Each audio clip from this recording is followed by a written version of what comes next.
kita bawa ya, tapi kita diikutin karena hadisnya gitu.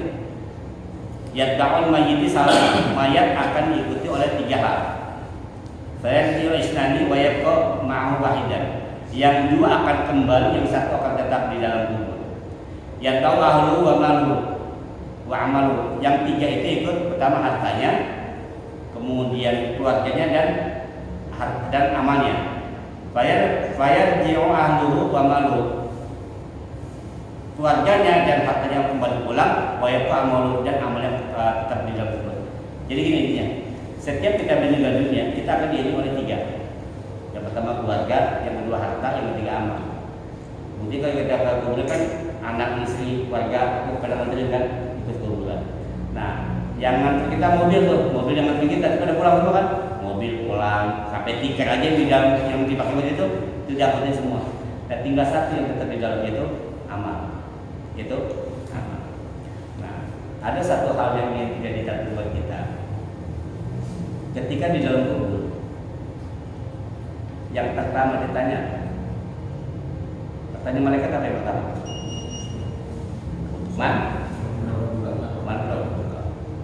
Yang kedua, waman nabiyyuka. Baik. Yuk kita telah sedikit ya. Yang ditanya pertama adalah man rabbuka. Siapa Tuhan? Ini pertanyaan ma'rifat atau fikih? Ini pertanyaan fikih atau tauhid? Man rabbuka. Siapa Tuhan? Ini pertanyaan fikih atau tauhid? Ini pertanyaan tauhid. Ma'rifat. Makanya ulama mengatakan awal ma'rifat. Yang pertama harus diajar adalah ma'rifat mengenal Allah. Malaikat tidak tanya kunut apa kagak? Terawih disebut 23? Enggak. Tahlilan dulu? Enggak. Bukan itu yang ditanya. Man rabbuka, siapa Tuhan? Berarti yang ditanya tauhid, makrifat. Allah yang ditanya, siapa Allah, sifat Allah, asma Allah. Itu yang ditanya. Makanya yang perlu kita perdalam, yang perlu kita kaji lebih mendalam ilmu tauhid. Fikih mah cuma syariat, cuma cara kayak kita apa sih namanya kalau kita lagi upacara gitu, seperti apa tuh? Seremonial. Fikih itu mempelajari seremonial kita ibadah. Tauhid mempelajari kepada siapa kita ibadah. Kita harus kenali Allah yang Ar-Rahman, Allah yang Ar-Rahim. Ketika kita paham pada sifat Allah Ar-Rahim, Allah yang Maha Sayang, kurang dikit sholat Allah masih maklumin.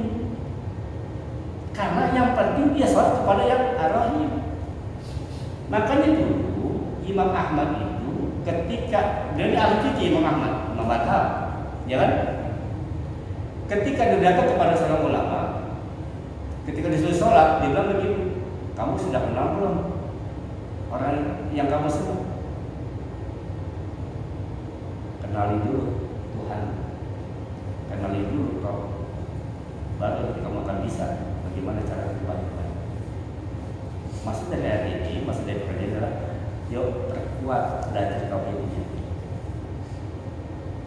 Uluhiyah, rububiyah, asma sifat, monggo yang mau pakai itu kan metode pembelajaran. Mau pakai metode sifat 20, wujud, hidam, bakor, monggo.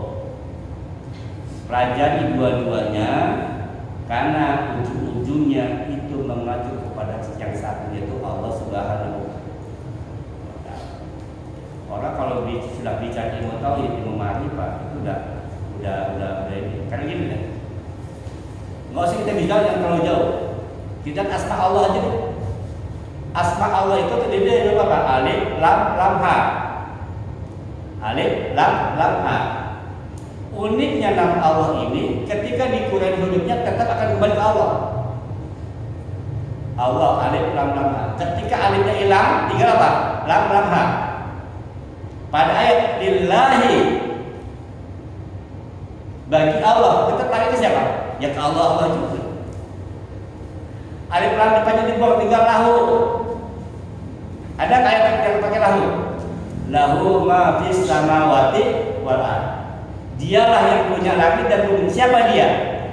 Allah lagi. Alif lam lam tinggal hu doang. Wasi'a kursiyyu hu. Hu-nya ke siapa? Tahu. Itulah uniknya nama Allah. Bapak mau kurang berapapun akan tetap kembali ke Allah juga. Orang yang paham ini, orang yang paham ilmu nahwu, ilmu nahwu terutama ilmu bahasa. Maka kalau kita ada orang menjadi hu, itu pasti itu. Domir mukhatabahnya lagi kan ke Allah. Coba kan kita nggak paham, kita apa tuh jadi hu. Itu maksudnya sih. Jadi kayak kita gitu, maksud saya kasih tahu begini. Dia kalau ada orang yang kadang pikirnya menurut kita aneh tuh, mungkin ilmu kita yang belum nyampe. Kita senuzon saja.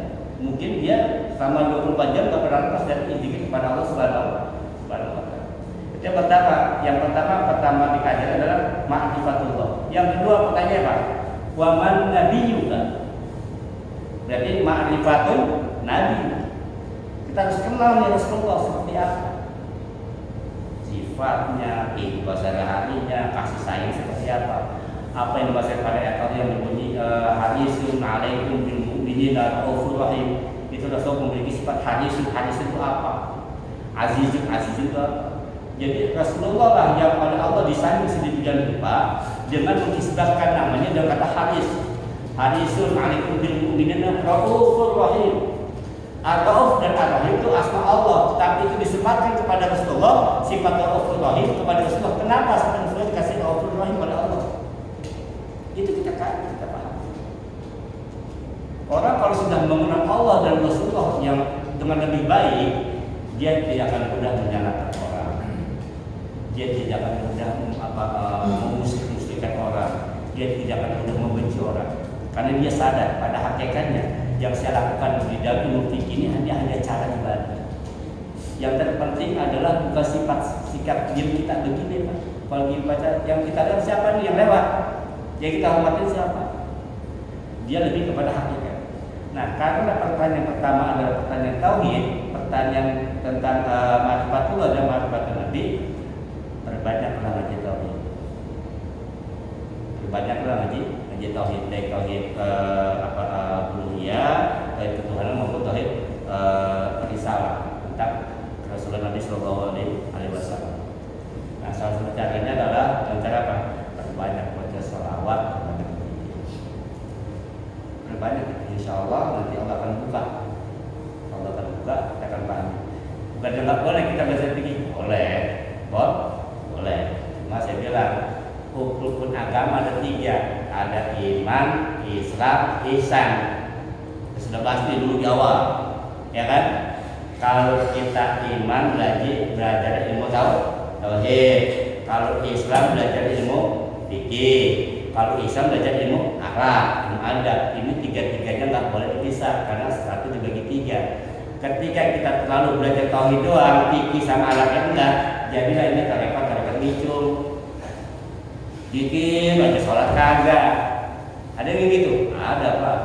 Yang penting mengeling, yang penting ingat. Nggak perlu sholat. Ini karena selalu belajar tauhid, fikihnya nggak pernah dipelajari. Ada orang belajar fikih aja. Haram. Musyrik, kasar. Begitu aja kerjanya itu. Suka nyari orang. Yang terlalu belajar lisan, sama orang baik gitu kan. Tapi nggak pernah sembahyang.